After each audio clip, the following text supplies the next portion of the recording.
Physicians have a unique place in society, but that power over life and death made headline news in Victorian Glasgow in a murder case that centred on Dr Pritchard, who became known as the human crocodile. Edward William Pritchard was born on 6 December 1825 at Southsea in Hampshire, England. His father, John, was a naval captain, and on completion of his studies, he followed in his footsteps in 1846. He allegedly attended King's College Hospital in London, but no record of his attendance, or a qualification, existed. He worked as an assistant surgeon on HMS Victory and various other ships during a 4-year stint in the field. In 1850, Pritchard met Mary Jane Taylor in Portsmouth while on leave. She was the daughter of a retired silk merchant from Edinburgh who was visiting her uncle, Dr David Cowan, himself a retired naval surgeon, and they married in 1851, going on to have 5 children. He left the Navy, and the family moved to Hunmanby in Yorkshire, where he set up his own medical practice. In 1857, he purchased the diploma Doctor of Medicine from the University of Erlangen to give the illusion to his patients he was qualified.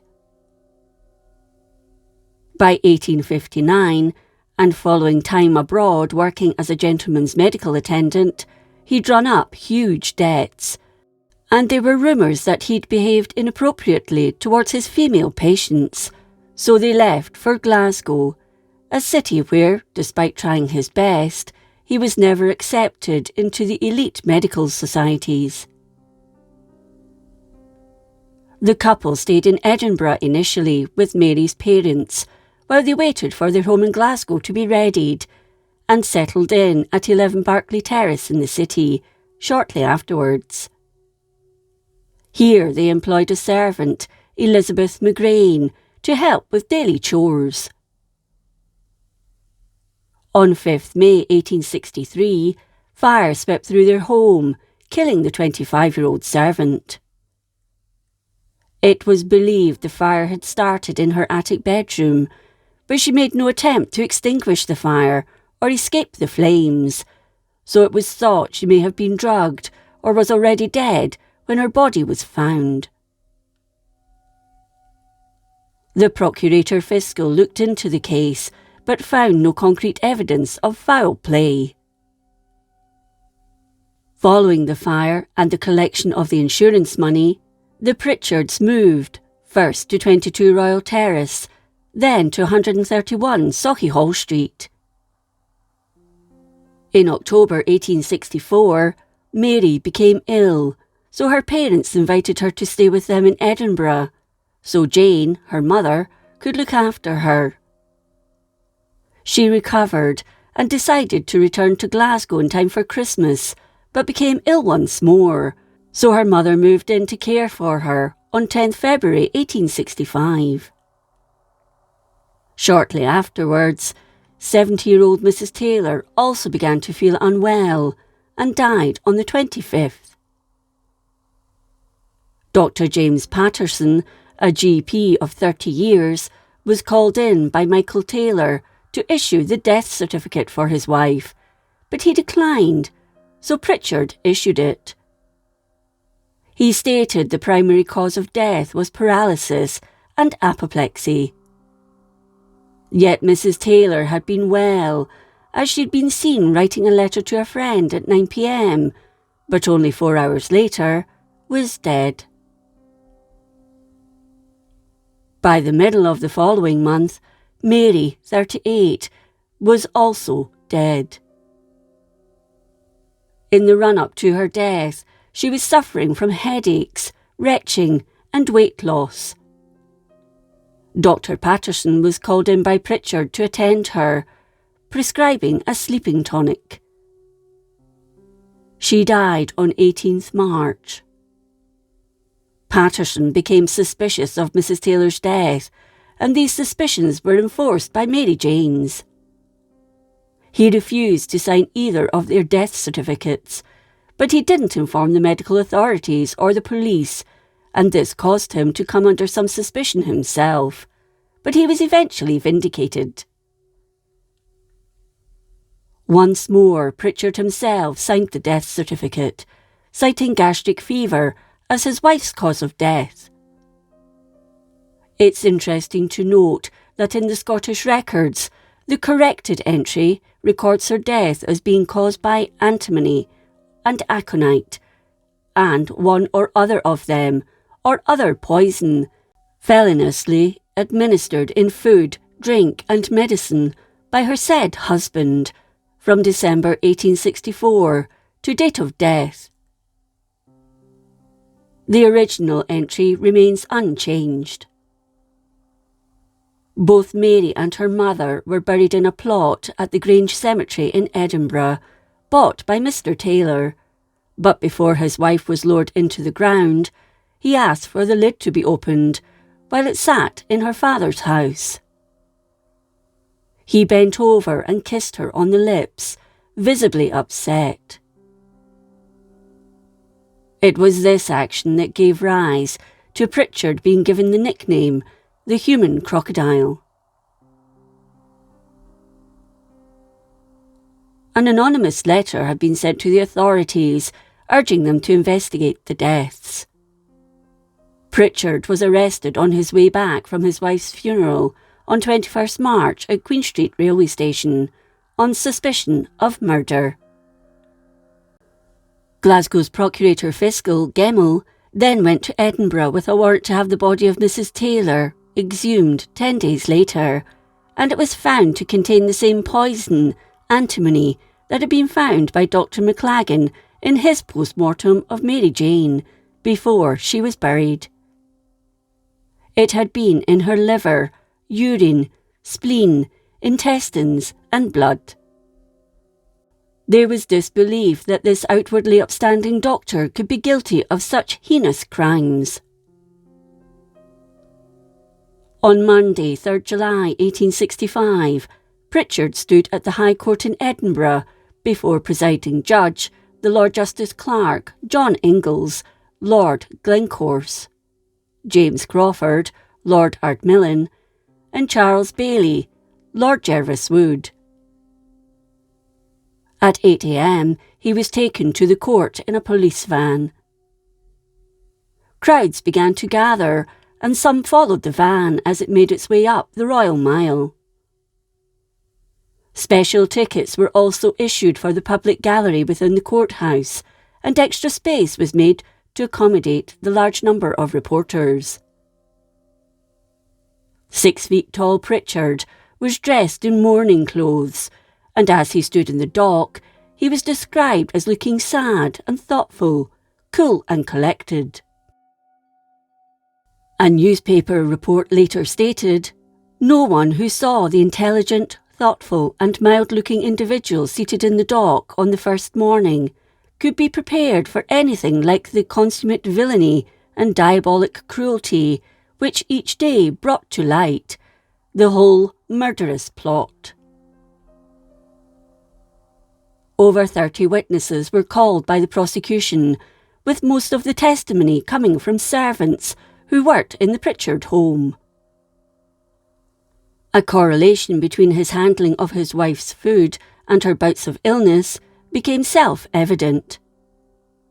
It also came to light that he was having an affair with a 15-year-old servant called Mary MacLeod. She told the washerwoman of the affair and said that if anything happened to Mrs. Pritchard, she would be taking her place. In August 1864, the girl had had an abortion, the father believed to have been her employer. What is more, in evidence given, Pritchard was caught with the girl by his wife, and it was shortly after that November day that she began to fall ill. It was damning evidence. It was also proved the doctor had added antimony and aconite to his mother-in-law's opium tincture, Batley's sedative solution, which she frequently consumed. In fact, she had 3 months' worth in 2 weeks.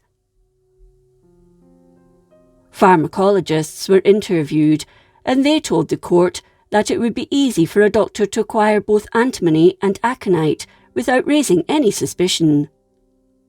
Another witness called was servant Mary Patterson, who'd just taken up the position following the departure of another. She said that on the Monday before Mrs. Taylor's death, she had tasted a small piece of cheese which had been sent down by the woman, and immediately felt a burning sensation in her throat, followed by severe vomiting. She also stated the following Wednesday she'd prepared egg flip for her mistress, with Pritchard putting sugar in it himself. Again she tried it, and was violently sick.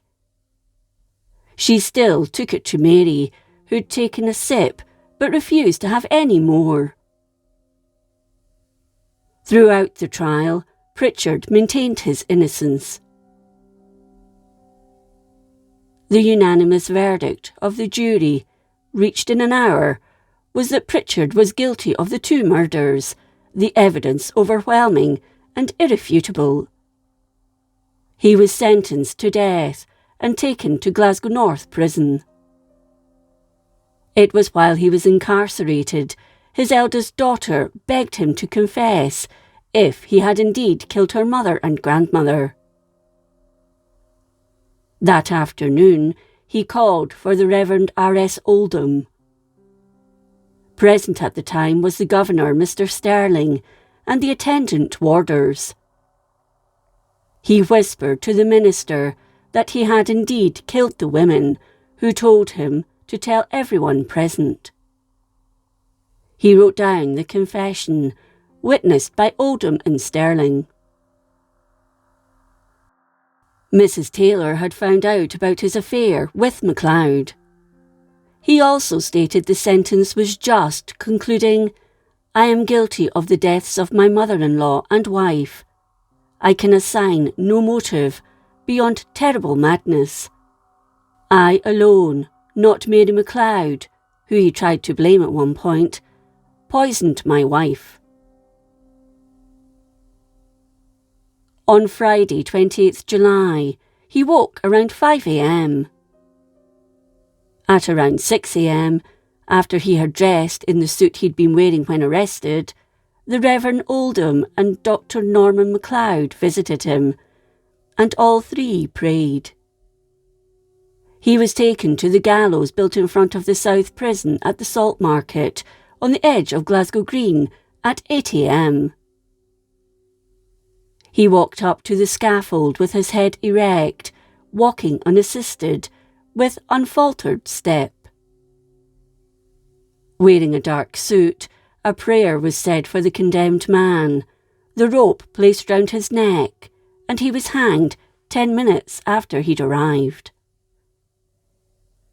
Following the hanging, the executioner, William Calcraft, made doubly sure he was dead by pulling on his legs from beneath the gallows.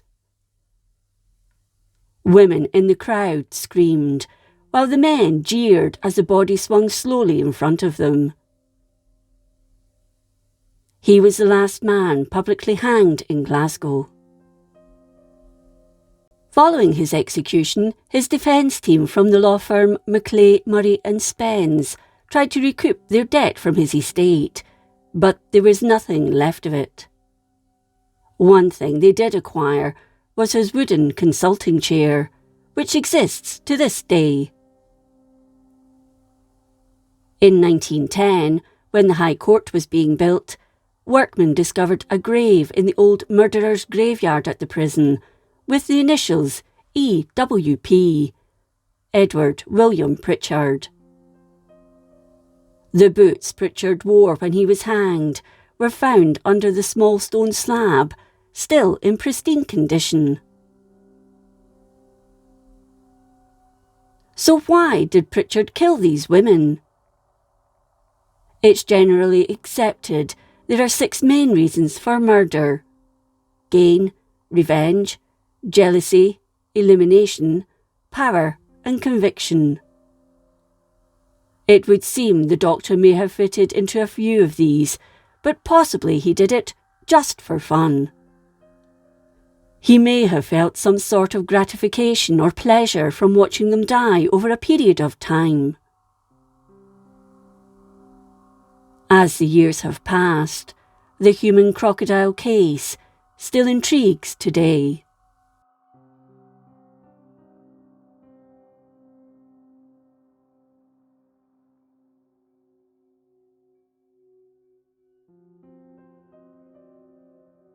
If you enjoyed this episode of Scotland's History, please like, comment and subscribe.